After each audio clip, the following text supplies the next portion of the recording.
A special thank you to each of our subscribers who make this channel possible. Here's today's story. In a significant diplomatic development, European nations have united in support of Ukraine as tensions escalate ahead of a crucial meeting between U.S. President Donald Trump and Russian President Vladimir Putin, scheduled for next Friday in Alaska. This meeting comes after more than 3 years of conflict in Ukraine, which has resulted in substantial loss of life and territorial disputes. President Trump has indicated that the primary focus of the meeting will be on finding a resolution to the ongoing war, which has left the region in turmoil. Ukrainian President Volodymyr Zelensky expressed gratitude towards European allies in a post on social media platform X, emphasizing that any resolution to the conflict must be fair and inclusive of Ukraine's sovereignty. He stated, "The end of the war must be fair, and I am grateful to everyone who stands with Ukraine and our people." This sentiment was echoed in a joint statement released by top European leaders, which underscored the importance of involving Ukraine in any peace negotiations. The meeting between Trump and Putin has raised concerns among Ukrainian officials, especially in light of Trump's earlier comments suggesting that a peace agreement might involve territorial concessions. This has led to fears that Ukraine could be pressured into relinquishing land or accepting limitations on its sovereignty, a prospect that Zelensky has firmly rejected. He reiterated on Saturday that Ukraine would not offer any concessions to Russia for its actions during the conflict. European leaders, including the presidents of the European Union, France, Germany, Italy, Poland, Finland, and the UK, have collectively stressed that a just and lasting peace can only be achieved through meaningful negotiations that respect Ukraine's territorial integrity.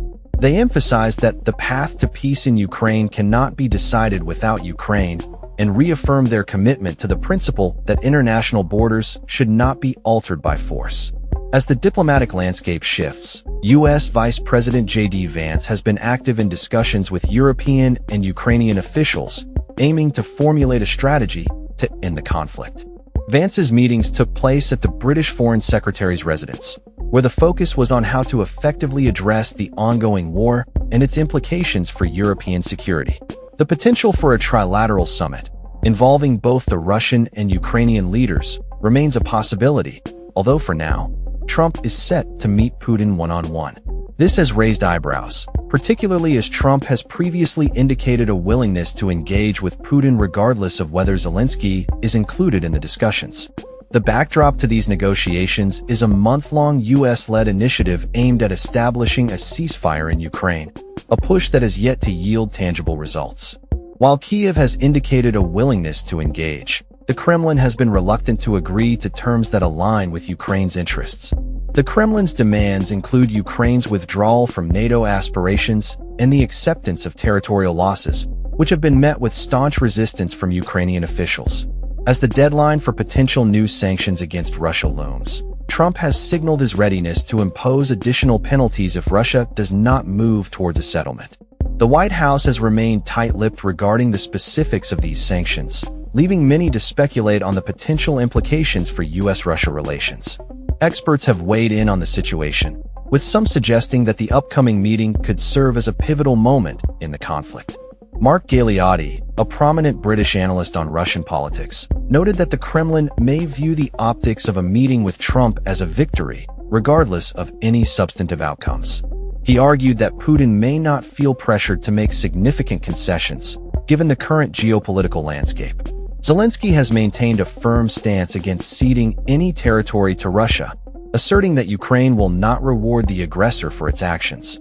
His comments reflect a broader sentiment among Ukrainian officials, who have privately expressed a willingness to accept a peace deal that acknowledges the current territorial status quo, but not at the cost of formal territorial concessions.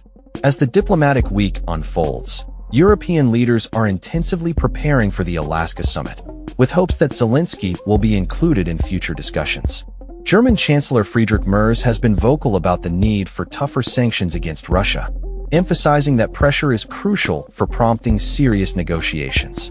With the eyes of the world on Alaska next Friday, the meeting between Trump and Putin will be a critical test of both leaders' commitment to ending this prolonged conflict. NATO Secretary General Mark Rutte has praised the U.S. for its efforts to bolster military support for Ukraine and impose sanctions on nations purchasing Russian oil, stating that this pressure could influence Putin's willingness to engage in meaningful negotiations.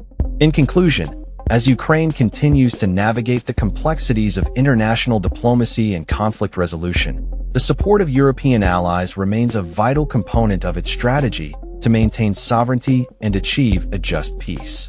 The upcoming meeting in Alaska could set the tone for future negotiations, but the path forward remains uncertain as both sides grapple with deeply entrenched positions and the realities of war.